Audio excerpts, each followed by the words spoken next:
नमस्कार दोस्तों, मैं विनोद चौधरी। स्वागत है आपके अपने चैनल विनोद हिंदी पॉइंट में। दोस्तों, आज के इस वीडियो में संपूर्ण हिंदी साहित्य से महत्वपूर्ण प्रश्नोत्तरी को लाया गया है, जो परीक्षा की दृष्टि से बहुत ही महत्वपूर्ण है। आगामी जो परीक्षा होनी है, EMRS और उत्तर प्रदेश TGT PGT की परीक्षा होनी है। परीक्षा के लिए आप सभी को मालूम है कि ज़्यादा से ज़्यादा अभ्यास की ज़रूरत होती है, जो निरंतर इस चैनल पर कराई जाती है। अगर इस चैनल पर आप नए हैं तो चैनल को सब्सक्राइब कर लीजिए, वीडियो को शेयर कर दीजिए। जितने भी प्रश्न कराए जाते हैं सभी परीक्षा की दृष्टि से बहुत ही महत्वपूर्ण होते हैं। सभी जो है हस्तलिखित प्रश्न होते हैं, जो महत्वपूर्ण प्रश्न लगते हैं उन्हीं प्रश्नों को वीडियो में शामिल किया जाता है। तो चलिए देर न करते हुए शुरू करते हैं आज का ये वीडियो।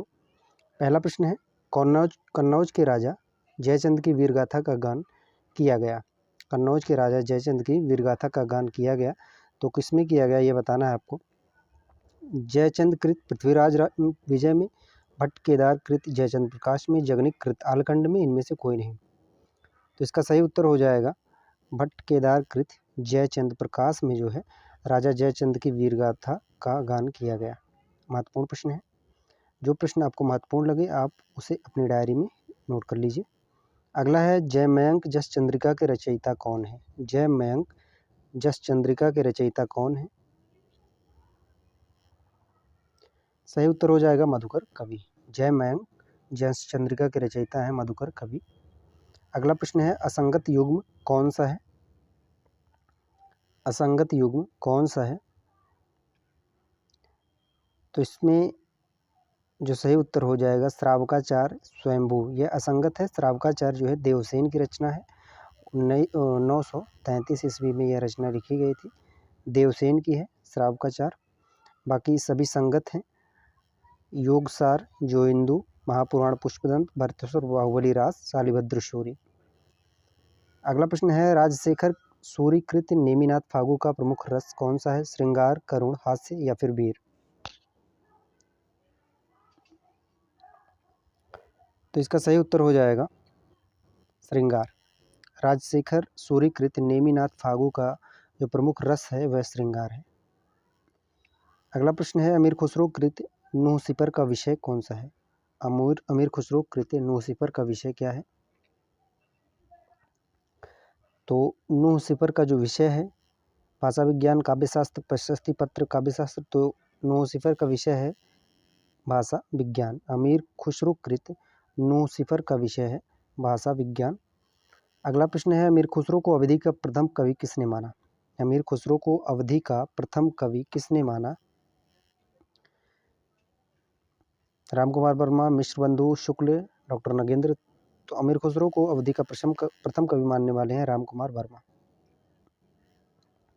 अगला प्रश्न है, विद्यापति पदावली का संपादन किसने किया। विद्यापति पदावली का संपादन किसने किया। निराला, बेनीपुरी, दिनकर अग्गे। तो आप पढ़े होंगे तो इस प्रश्न का उत्तर आसानी से दे पाएंगे। विद्यापति पदावली का जो संपादन किया था रामवृक्ष बेनीपुरी ने।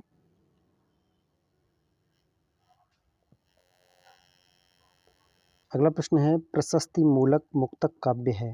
प्रशस्ति मूलक मुक्तक काव्य कौन सा है। पृथ्वीराज रासो, प्राकृतिक पैंगलम, भारतेश्वर बाहुबली रास, हमीर रासो। प्रशस्ति मूलक मुक्तक काव्य है प्राकृतिक पैंगलम।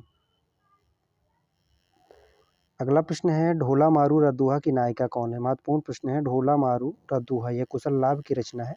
प्रश्न में पूछा गया है इसकी नायिका कौन है। मारवड़ी, मालबड़ी, मालती, मल्हाना। तो इसकी जो नायिका है वह है मारवड़ी। ढोला मारू रदुहा की नायिका है मारवड़ी और इसके नायक हैं ढोला मारू।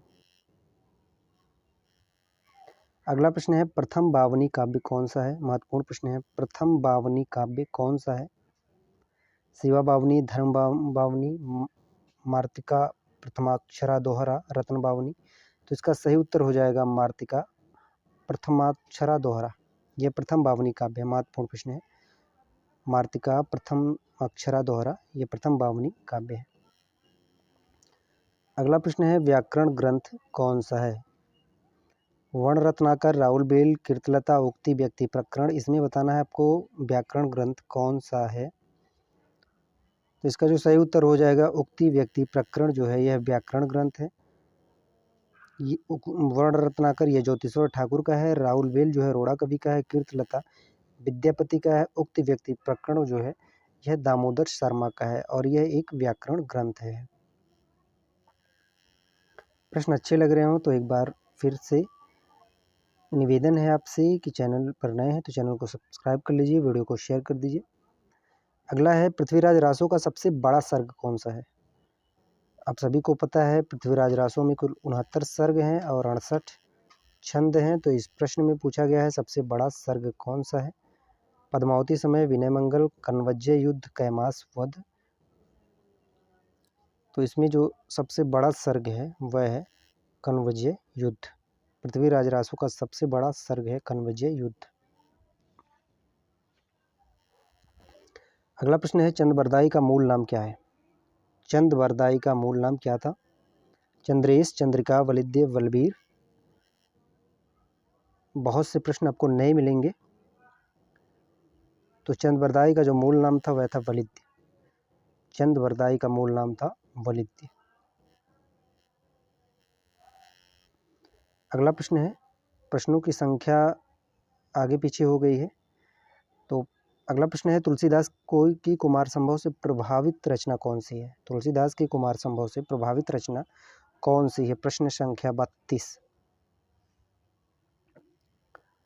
तो इसका जो सही उत्तर हो जाएगा पार्वती मंगल। यह जो है कुमार संभव से प्रभावित रचना है। महत्वपूर्ण प्रश्न है, पार्वती मंगल। अगला प्रश्न आपको कालक्रम के अनुसार लगाना है। कवियों का कालक्रम है कबीर, दादू, सुंदर और रज्जब। तो इसका जो सही कालक्रम होगा वह होगा सबसे पहले कबीर हैं, उसके बाद दादू दयाल, सुंदर दास और फिर रज्जब। ये कवियों का सही कालक्रम होगा। अगला प्रश्न है कौन सा युग में सुमेलित नहीं है। कौन सा युग में सुमेलित नहीं है। रामायण महानाटक, रामचंद्रिका, केशवदास, जुगमान चरित, कृष्णदास, प्रेम वाटिका, रसखान। तो इसमें बताना है कौन सा युग में सुमेलित नहीं है। तो इसका जो सही उत्तर हो जाएगा रामायण महानाटक ये हृदयराम, यह सुमेलित नहीं है। रामायण महानाटक जो है प्राणचंद चौहान का है, यह सुमेलित नहीं है। इस प्रश्न का सही उत्तर हो जाएगा 1। अगला प्रश्न है नंददास कृत रास पंचाध्याय को हिंदी का गीत गोविंद किसने कहा। नंददास कृत रास पंचाध्याय को हिंदी का गीत गोविंद किसने कहा। शुक्ल, वियोगी हरि, हजारी प्रसाद द्विवेदी, श्याम सुंदर दास। इसका सही उत्तर हो जाएगा वियोगी हरि ने नंददास कृत रास पंचाध्याय को हिंदी का गीत गोविंद कहा है। अगला प्रश्न है निरंकुश अति निडर रसिक जस रसना गायो। भक्तमाल की ये पंक्ति किसके लिए कही गई है। कबीर, तुलसी, मीराबाई, नामदेव।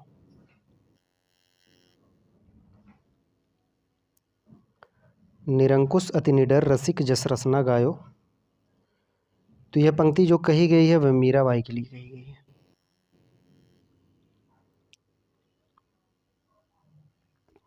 भक्तमाल नाभादास की कृति है। अगला है अमृत वर्षा करने वाले कवि कौन हैं। अमृत वर्षा करने वाले कवि कौन हैं। तुलसीदास, कबीरदास, सूरदास, रसखान। अमृत वर्षा करने वाले कवि कौन हैं। तो सही उत्तर हो जाएगा रसखान।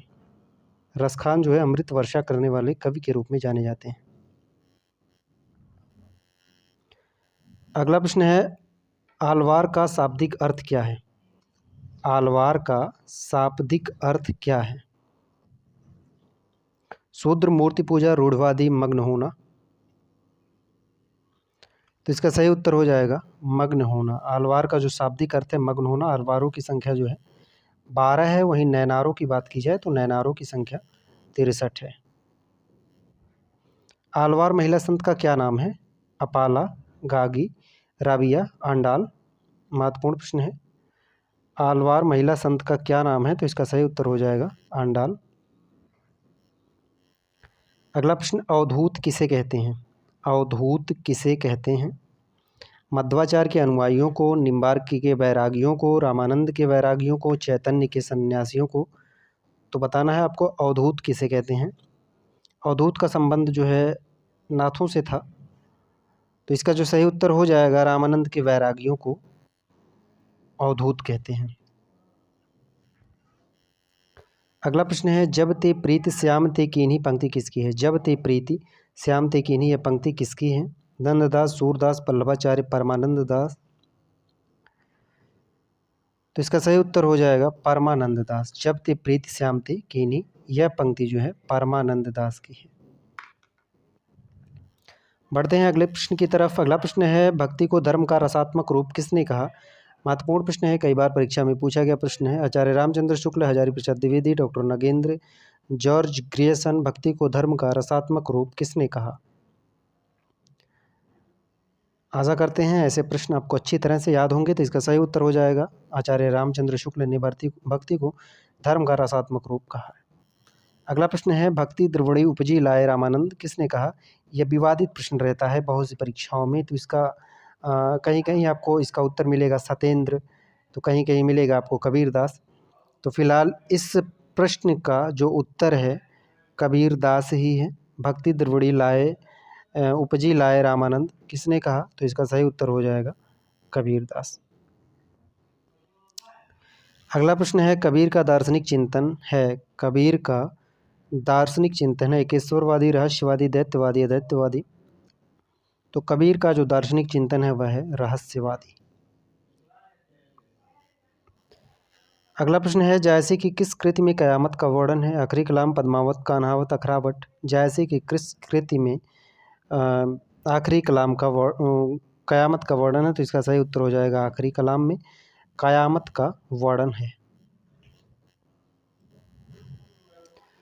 अगला प्रश्न है, आचार्य शुक्ल ने सूफी कवियों की प्रेम पद्धति में सर्वाधिक महत्वपूर्ण माना है। आचार्य शुक्ल ने सूफी कवियों की प्रेम पद्धति में सर्वाधिक महत्वपूर्ण माना है। लौकिक प्रेम, दार्शनिक अभिव्यक्ति, प्रेम के पीर, प्रतीकात्मक प्रेम। तो आचार्य शुक्ल ने सूफी कवियों की प्रेम पद्धति में सर्वाधिक महत्वपूर्ण क्या माना है? तो इसका सही उत्तर हो जाएगा प्रेम की पीर। प्रेम की पीर।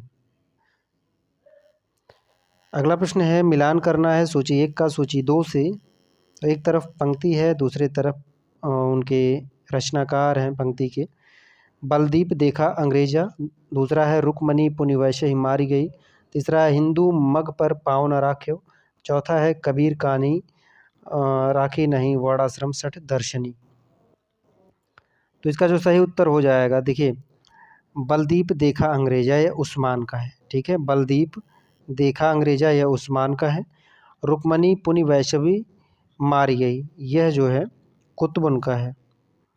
उसके बाद हिंदू मग पर पाँव न राख्यो यह नूर मोहम्मद का है। कबीर कानी राखी नहीं सठ दरदनी यह नाभादास का है। यह चारों जो पंक्तियां हैं परीक्षा में पूछी गई पंक्तियां, चारों महत्वपूर्ण है।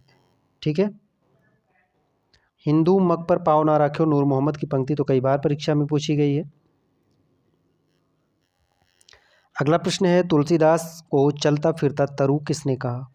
तुलसीदास को चलता फिरता तरु किसने कहा? प्रियादास, रघुबर दास, नाभादास, मधुसूदन सरस्वती। तो इसका सही उत्तर हो जाएगा मधुसूदन सरस्वती ने तुलसीदास को चलता फिरता तरु कहा है।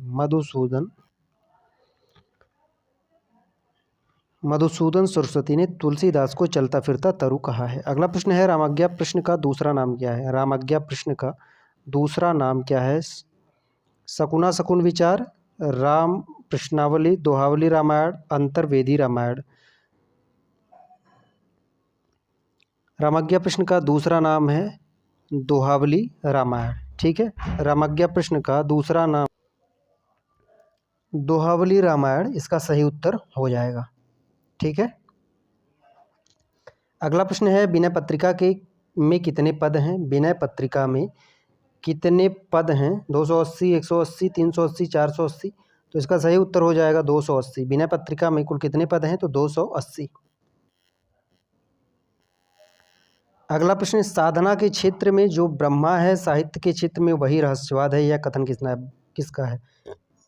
बहुत ही महत्वपूर्ण यह कथन है। साधना के क्षेत्र में जो ब्रह्मा है साहित्य के क्षेत्र में वही रहस्यवाद है, यह कथन किसका है?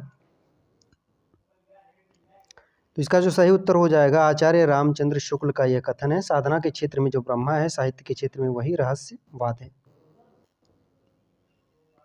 अगला प्रश्न, सूची 1 का सूची 2 से मिलान करना है। रामानुजाचार्य, वल्लभाचार्य, निम्बार्काचार्य, मध्वाचार्य, तो उनके जो वाद हैं उनके प्रवर्तक के रूप में उन्हें मिलान करना है। तो इसका सही उत्तर हो जाएगा, देखिए रामानुजाचार्य का हो जाएगा विशिष्टाद्वैतवाद, रामानुजाचार्य का विशिष्टाद्वैतवाद। उसके बाद वल्लभाचार्य का हो जाएगा शुद्धाद्वैतवाद, वल्लभाचार्य का शुद्धाद्वैतवाद हो जाएगा।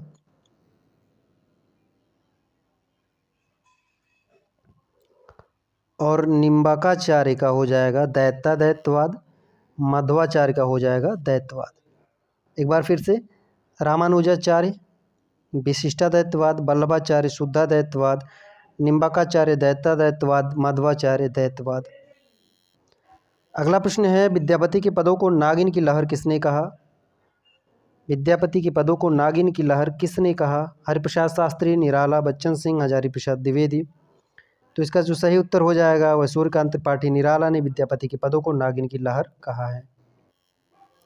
अगला प्रश्न है, विद्यापति का संबंध किस संप्रदाय से था? विद्यापति का संबंध किस संप्रदाय से था?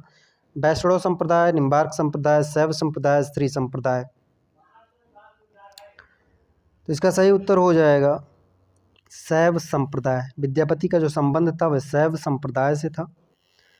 18वां प्रश्न है, कढ़ापा पांडित्य और कवित्व में बेजोड़ थे। प्रश्नों की जो संख्या है उसमें आगे पीछे हो गया है, प्रश्नों की संख्या पे आप ध्यान मत दीजिए, प्रश्न पर ध्यान दीजिए, प्रश्न कितने महत्वपूर्ण है। तो प्रश्न यह है कि कढ़ापा पांडित्य और कवित्व में बेजोड़ थे, यह कथन किसका है? आचार्य रामचंद्र शुक्ल, निराला, हरिऔध, राहुल संकृतायन। तो इसका सही उत्तर हो जाएगा राहुल संकृतायन। कढ़ापा पांडित्य और कवित्व में बेजोड़ थे, यह कथन है राहुल संकृतायन का। अगला प्रश्न है, प्रश्न संख्या 38, कालक्रम सही के अनुसार सही क्रम कौन सा होगा? पद्मावत, मृगावती, चंदायन, हंसावली। कालक्रम के अनुसार बताना है सही क्रम कौन सा होगा। तो इसका जो सही क्रम है वह है विकल्प 2 हंसावली, उसके बाद चंदायन, मृगावती और फिर पद्मावत। हंसावली की बात की जाए तो यह असाहित्य की रचना है। चंदायन जो है ये मुल्ला दाऊद का है, मृगावती कुतुबुन का है और पद्मावत जो है ये मलिक मोहम्मद जायसी का है। अगला प्रश्न है, रीतकाल का कवि कौन सा नहीं है? रीतकाल का कवि नहीं है गुरु गोविंद सिंह, बख्शी हंसराज, वृंद, नाथूराम शर्मा। आसान प्रश्न है, तो इसमें नाथूराम शर्मा जो है यह रीतकाल के कवि नहीं है। अगला प्रश्न है, रीतकाल का सर्वाधिक व्यापक प्रवृत्ति है। रीतकाल का सर्वाधिक व्यापक प्रवृत्ति है आश्रयदाताओं का अतिशय प्रशंसा, नायिका भेद और श्रृंगार रस विवेचन, राधा कृष्ण के स्मरण के बहाने अपनी प्रेम पीड़ा की अभिव्यक्ति, अलंकार ग्रंथों की रचना। तो इसमें जो सर्वाधिक व्यापक प्रवृत्ति है वह है नायिका भेद और श्रृंगार रस विवेचन। नायिका भेद और श्रृंगार रस विवेचन यह सर्वाधिक व्यापक प्रवृत्ति है। अगला प्रश्न है, रीतिकाल काव्य का मूल स्रोत है। रीत काव्य का मूल स्रोत है भक्तिकालीन संत साहित्य, भक्तिकालीन कृष्ण साहित्य, भक्तिकालीन राम साहित्य, संस्कृत के काव्य शास्त्रीय ग्रंथ। रीत काव्य का मूल स्रोत है, तो इसका सही उत्तर हो जाएगा संस्कृत के काव्य शास्त्रीय ग्रंथ जो है रीत काव्य का मूल स्रोत है। संस्कृत के काव्य शास्त्रीय ग्रंथ रीति काव्य का मूल स्रोत है। अगला प्रश्न है, भिखारीदास कृत प्रमुख काव्य शास्त्रीय ग्रंथ कौन सा है? भिखारीदास कृत प्रमुख काव्य शास्त्रीय ग्रंथ कौन सा है? प्रश्न संख्या 42। तो इसका सही उत्तर हो जाएगा काव्य निर्णय। भिखारीदास का प्रमुख काव्य शास्त्रीय ग्रंथ है काव्य निर्णय।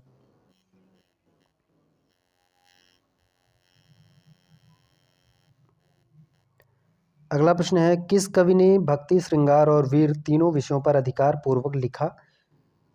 भूषण, पद्माकर, सुरति मिश्र, मतीराम। भक्ति, श्रृंगार और वीर तीनों विषयों पर अधिकार पूर्वक लिखने वाले कवि हैं पद्माकर। अगला प्रश्न है पद्माकर का अलंकार ग्रंथ कौन सा है? प्रबोध पचासा, पद्माभरण, जगत विनोद, राम रसायन। पद्माकर का अलंकार ग्रंथ कौन सा है? तो इसका सही उत्तर हो जाएगा पद्माभरण। पद्माकर का अलंकार ग्रंथ है पद्माभरण। अगला प्रश्न है रस का साक्षात अवतार किसे कहा गया? रस का साक्षात अवतार किसे कहा गया? बोधा, आलम, घनानंद, रस निधि। तो रस का साक्षात अवतार कहलाने वाले हैं घनानंद। अगला प्रश्न है घनानंद काव्य का सर्वप्रथम संकलन किसने किया? ब्रजनाथ, वियोगी हरि, जगन्नाथ दास, रत्नाकर हरिऔध। महत्वपूर्ण प्रश्न है। घनानंद काव्य का सर्वप्रथम संकलन किसने किया? तो इसका सही उत्तर हो जाएगा ब्रजनाथ। सर्वप्रथम संकलन करने वाले हैं ब्रजनाथ। अगला प्रश्न है घनानंद की संपूर्ण रचनाओं का वैज्ञानिक रीति से संपादन किसने किया? घनानंद की संपूर्ण रचनाओं का वैज्ञानिक रीति से संपादन किसने किया?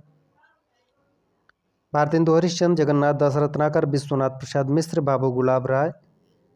घनानंद की संपूर्ण रचनाओं का वैज्ञानिक रीति से संपादन किसने किया? तो इसका सही उत्तर हो जाएगा विश्वनाथ प्रसाद मिश्र। वैज्ञानिक रीति से संपादन करने वाले हैं विश्वनाथ प्रसाद मिश्र। प्रश्न संख्या 48 है वियोग श्रृंगार का प्रधान मुक्तक कवि कौन सा है? वियोग श्रृंगार का प्रधान मुक्तक कवि कौन सा है? मतीराम, घनानंद, भिखारी दास, देव कवि। वियोग श्रृंगार का प्रधान मुक्तक कवि कौन सा है? तो इसका सही उत्तर हो जाएगा घनानंद। अगला प्रश्न है बिहारी की तुलना पीयूष वर्षी मेघ से किसने की? बिहारी की तुलना पीयूष वर्षी मेघ से किसने की? राधाचरण गोस्वामी। देखिए प्रश्न बहुत ही महत्वपूर्ण है, तो इसका सही उत्तर हो जाएगा राधाचरण गोस्वामी। पीयूष वर्षी मेघ से बिहारी की तुलना की है राधाचरण गोस्वामी ने। आज का हमारा अंतिम प्रश्न है बिहारी को शब्दों का चतुर प्रयोक्ता मात्र किसने कहा? बिहारी को शब्दों का चतुर प्रयोक्ता मात्र किसने कहा? John Gilchrist, Edwin Greaves, Grierson, Max Muller. तो इसका सही उत्तर हो जाएगा एडविन ग्रीव्स ने। बिहारी को शब्दों का चतुर प्रयोक्ता मात्र कहने वाले हैं एडविन ग्रीव्स। आशा करते हैं प्रश्न आपको अच्छे लगे होंगे। इसी तरह के प्रश्नों को हम बराबर आप लोगों के समक्ष लाते रहते हैं। आप सभी को मालूम होगा कि किसी भी परीक्षा को निकालने के लिए, बीट करने के लिए ज़्यादा से ज़्यादा अभ्यास की ज़रूरत होती है।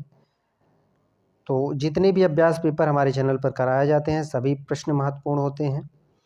वीडियो को अपने दोस्तों को साथ शेयर कर दीजिए। मिलते हैं अगले वीडियो में नए प्रश्नों और नए तथ्यों के साथ। तब तक के लिए नमस्कार।